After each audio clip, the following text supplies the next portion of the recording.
우리 하나님 말씀 같이 보겠습니다. 신약성경 갈라디아서 3장 19절 말씀부터 29절 말씀까지 우리 함께 읽겠습니다. 그런즉 율법은 무엇이냐? 범법함으로 더하여진 것이라. 천사들을 통하여 한 중보자의 손으로 베푸신 것인데 약속하신 자손이 오시기까지 있을 것이라. 그 중보자는 한 편만 위한 자가 아니나 하나님은 한 분이시니라. 그러면 율법이 하나님의 약속들과 반대되는 것이냐? 결코 그럴 수 없느니라. 만일 능히 살게 하는 율법을 주셨더라면 의가 반드시 율법으로 말미암았으리라. 그러나 성경이 모든 것을 죄 아래에 가두었으니 이는 예수 그리스도를 믿음으로 말미암는 약속을 믿는 자들에게 주려 함이라. 믿음이 오기 전에 우리는 율법 아래에 매인 바 되고 계시될 믿음의 때까지 갇혔느니라. 이같이 율법이 우리를 그리스도께로 인도하는 초등교사가 되어 우리로 하여금 믿음으로 말미암아 의롭다함을 얻게 하려 함이라. 믿음이 온 후로는 우리가 초등교사 아래에 있지 아니하도다. 너희가 다 믿음으로 말미암아 그리스도 예수 안에서 하나님의 아들이 되었으니 누구든지 그리스도와 합하기 위하여 세례를 받은 자는 그리스도로 옷 입었느니라. 너희는 유대인이나 헬라인이나 종이나 자유인이나 남자나 여자나 다 그리스도 예수 안에서 하나이니라. 너희가 그리스도의 것이면 곧 아브라함의 자손이요 약속대로 유업을 이을 자니라. 아멘. 그런 말이 있죠. 옷이 날개다라는 말이 있습니다. 어떤 옷을 입느냐에 따라 가지고 그 사람의 모습, 그 사람의 신분, 그 사람의 태도가 달라지는 것을 보게 됩니다. 어떤 옷을 입느냐에 따라 사람의 이미지 또 분위기가 달라 보이는 것이죠.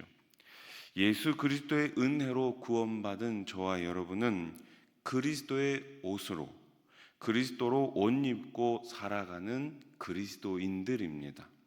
자, 그렇다면 그리스도인으로 옷 입고 살아가는 삶은 어떤 삶일까요? 우리는 예수님의 옷을 입고 살아가는 사람들인데, 그렇다면 저와 여러분들의 삶은 어떤 삶이어야 할까요? 바울은 율법이 무엇이냐라고 자문하고서 범법함으로 인해 더해진 것이다 이렇게 말합니다. 자, 오늘 보면 19절 말씀을 다시 보십시오. 그런즉 율법은 무엇이냐? 범법함으로 더하여진 것이라. 아멘. 죄를 지을 때마다 이 율법이 계속해서 더해졌다라는 뜻입니다. 여러분, 율법은 인간이 죄를 깨닫게 하기 위해 주어진 거예요. 율법은 인간이 전적으로 부패한 죄인으로서 무능력함을 일깨워 줍니다. 율법은 인간에게 주님의 은혜가 반드시 필요함을 가르쳐 줍니다. 우리는 율법이 주어진 목적을 그래서 바로 알아야 하는 것이죠. 그것은 바로 하나님이 얼마나 죄를 싫어하시는지, 우리가 죄를 멀리하기를 얼마나 바라시는지를 깨달아야 하는 거예요. 율법이라는 것이 있습니다. 그 율법을 바라볼 때마다, 율법을 기억할 때마다 하나님은 죄를 미워하시는구나, 죄를 싫어하시는구나 라는 것을 우리가 깨달아야 한다라는 것입니다. 바울은 의롭게 되는 것은 결코 율법으로 되지 않음을 강조하고 있죠. 21절 말씀을 다시 보십시오. 그러면 율법이 하나님의 약속들과 반대되는 것이냐? 결코 그럴 수 없느니라. 만일 능히 살게 하는 율법을 주셨더라면 의가 반드시 율법으로 말미암았으리라. 아멘. 우리는 율법을 통해서는 생명을 얻을 수 없음을 늘 깨달아야 합니다. 율법을 가지고서는 생명을 얻을 수가 없는 거예요. 성경은 율법이 생명을 주기는커녕 오히려 저주를 가져다 주었다 이렇게 말합니다. 우리는 생명 없는 율법을 의지하는 것이 아니라 생명을 주시는 그리스도의 복음을 의지해야 하는 것입니다. 사망이 아니라 생명을 가져다 주는 주님의 은혜만을 바라보아야 하는 것이죠. 예수님을 향한 믿음만이 구원의 유업을 가져다 줌을 우리는 확신해야 합니다. 율법은 예수 그리스도께서 오시기 전까지 어떤 역할을 감당했나요? 초등교사의 역할을 감당해 주었습니다. 24절 말씀 보세요. 이같이 율법이 우리를 그리스도께로 인도하는 초등교사가 되었다. 자, 우리가 이 율법을 통해 가지고 그리스도께로 갈 수 있는 거예요. 안내자의 역할, 가이드의 역할을 무엇이 했다고요? 율법이라는 것이 했다라는 것입니다. 율법은 우리의 죄성과 악행을 감독하고 통제함으로 우리가 믿음으로 의롭다함을 받기를 갈망하게 만드는 것입니다. 율법의 주요 기능 중 하나는 우리를 바로 이 그리스도께로 인도하는 거예요. 그러므로 율법주의적 신앙으로는 안 돼요. 율법주의적으로는 우리가 구원을 받을 수 없어요. 그 율법을 통해서 예수님께로 마지막 최종 도착지인 종착지인 주님 앞으로 나가야 하는 것입니다.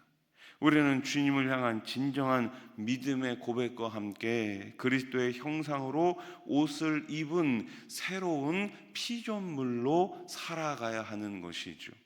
바울은 우리가 그리스도 예수를 믿는 믿음으로 하나님의 아들이 되었다고 선언하죠.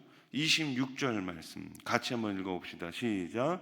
너희가 다 믿음으로 말미암아 그리스도 예수 안에서 하나님의 아들이 되었으니. 아멘. 여기도 중요한 단어가 나오죠. 따라해 보십시오. 믿음으로. 그리고 율법이 아니에요.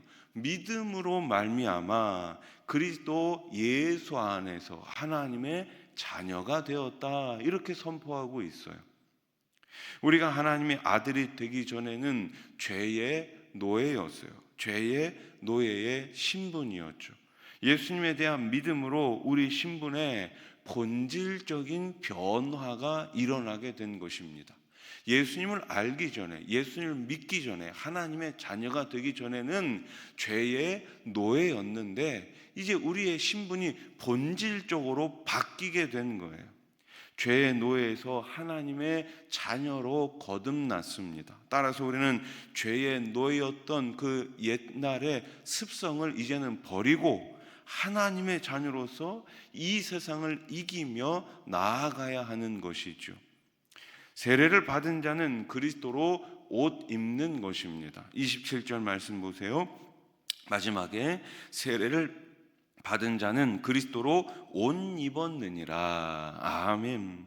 세례는 구원에 이르는 조건이 아니라 그리스도로 옷을 입는 것입니다. 세례를 받아야지만 구원을 얻는 것이 아니라 세례를 통해서 우리는 예수님의 옷으로 갈아입는 것이죠.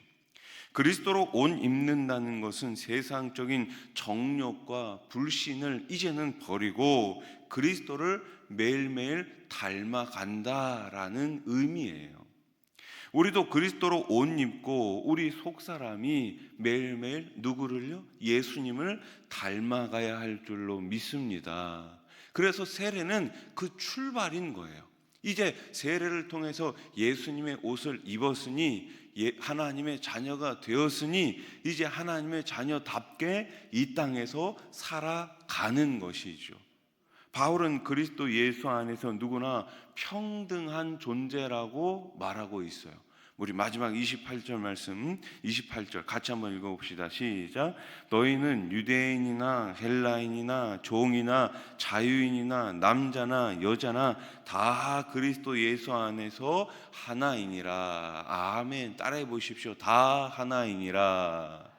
다 하나예요. 자, 이 말씀은 어떤 의미예요? 이 당시에는 이러한 모든 부류의 사람들이 다 하나가 아니었다라는 거예요. 차별이 있었다라는 거예요. 유대인과 헬라인이 차별이 있었습니다. 종이나 자유인이 차별이 있었습니다. 남자나 여자가 차별이 있었어요. 그런데 이제 예수 안에서 그리스도로 옷 입은 우리는 이러한 모든 차별을 버리고 예수 안에서, 주님 안에서 평등한 삶을 살아가야 한다라고 이야기하고 있는 것입니다. 유대인과 이방인, 자유자와 노예, 남자와 여자 사이의 차별이 예수 그리스도를 믿는 믿음 안에서 완전히 사라졌다라는 것입니다. 완전히 사라졌다라는 거예요. 100년 전, 140년 전 이 땅에 오셨던 선교사님들, 하인들과 이 양반들이 나뉘어 있지 않았겠습니까? 그런데 교회 안에서는 이러한 모든 이 제도들을 다 어떻게 한 거예요? 철폐한 거예요. 이 사회에서는 종이 있을 수 있지만, 이 사회에서는 높은 사람이 있을 수 있지만, 교회 안으로 들어오면 모든 사람들이 주님 안에서 평등하다는 것을 가르쳤다라는 것입니다. 그러므로 믿음 안에서 어떤 인종적, 신분적, 성적 차별도 있을 수가 없죠. 우리는 서로 존중하고 높여주는 아름다운 공동체가 되어야 할 줄로 믿습니다. 그래서 우리가 이번 주에도 10월 27일 한국교회가 연합예배를 드리지만, 우리가 먼저 저 포괄적 차별금지법이 잘못됐다고 외치기 전에 우리가 먼저 우리 안에 있는 잘못된 이 차별들을 하면 안 되는 것이죠. 교회가 먼저 차별을 앞장선다면 우리가 외치는 것이 어떻게 이 세상 사람들에게 수긍이 될 수 있겠습니까? 우리 안에 먼저 예수로 하나 될 수 있기를 소원합니다. 가진 자나 좀 부족한 자나, 많이 배운 자나 적게 배운 자나, 이 모든 것들이 예수님 안으로 들어올 때는 다 주님 안에서 하나가 되어야 할 줄로 믿습니다. 여러분, 바닷물은 어떤 물이든지 다 받아주잖아요. 좀 더러운 물도, 좀 부족한 물도, 좀 어떤 사람들이 보기에는 어떻게 저런 물까지도 바다가 받아줄 수 있어, 이렇게 생각한다면 바다가 아니잖아요. 모든 물을 다 바다는 받아준단 말이에요. 교회 안에서 어떤 사람은 받아주고 어떤 사람은 받아주지 못하고, 그렇다면 교회가 어떻게 교회의 모습을 가질 수가 있겠습니까? 바울이 할례와 율법을 이방인들에게 요구하는 것을 강력히 반대한 이유는 그것이 유대인이 되라는 요구이고 결국 유대인과 이방인을 차별하는 것이었기 때문이에요. 이는 예수님의 십자가를 반대하는 행위와도 같습니다. 교회 안에는 높고 낮음, 특별함과 평범함의 구분이 있어서는 안 됩니다. 우리는 모두 그리스도 예수 안에서 하나임을 언제든지 잊어서는 안 돼요. 말씀을 정리해 봅시다. 우리는 율법을 완벽하게 지킬 수 없을 뿐더러 율법을 지켜 구원에 이를 수도 없습니다. 오직 우리를 위해 대속의 희생을 치르신 예수 그리스도를 향한 믿음만이 우리를 구원에 이르게 합니다. 여러분 모두 그리스도로 옷 입고 항상 감사하며 흔들림 없는 신앙생활을 매일매일 계속해 나가시기를 우리 주님의 이름으로 간절히 축원합니다. 기도드리겠습니다. 하나님 아버지, 우리는 그리스도로 옷을 입었습니다. 이제 그리스도로 옷 입은 자로 우리 하나님 보시기에 거룩하고 기쁜 삶을 살게 해 주시옵소서.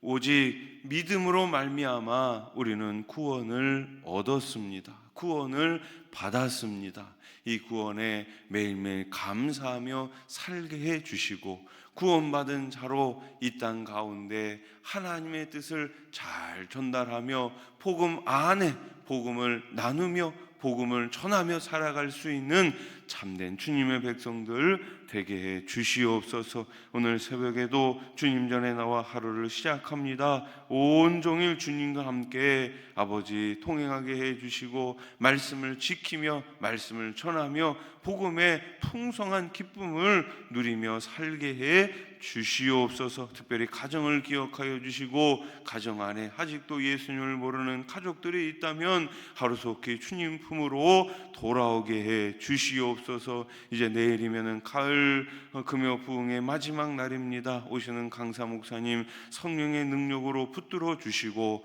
말씀을 통하여 기도를 통하여 모든 것이 다시금 회복되는 이번 부흥회가 되게 해 주시옵소서. 행복한 소그룹 건강한 우리 수원아산 교회가 되게 해 주시옵소서. 10월 27일 한국교회 연합 예배를 통하여 우리 교회가 아버지 우리 한국교회가 먼저 회개하게 해 주시고 회개의 영을 통하여 우리 하나님 주시는 말씀의 풍성함을 가지고 승리하는 우리 한국교회가 되게 해 주시옵소서. 11월 14일 수능시험회를 앞둔 우리 수험생들을 기억하여 주시고 아버지 시험장에 들어갔을 때 떨리지 않도록 지켜주시며 배웠던 모든 것들이 잘 기억나게 해 주시옵소서. 우리 수험생들 우리 청년들의 앞길을 우리 하나님께서 친히 주장해 주시옵소서. 예수님의 이름으로 기도드립니다. 아멘.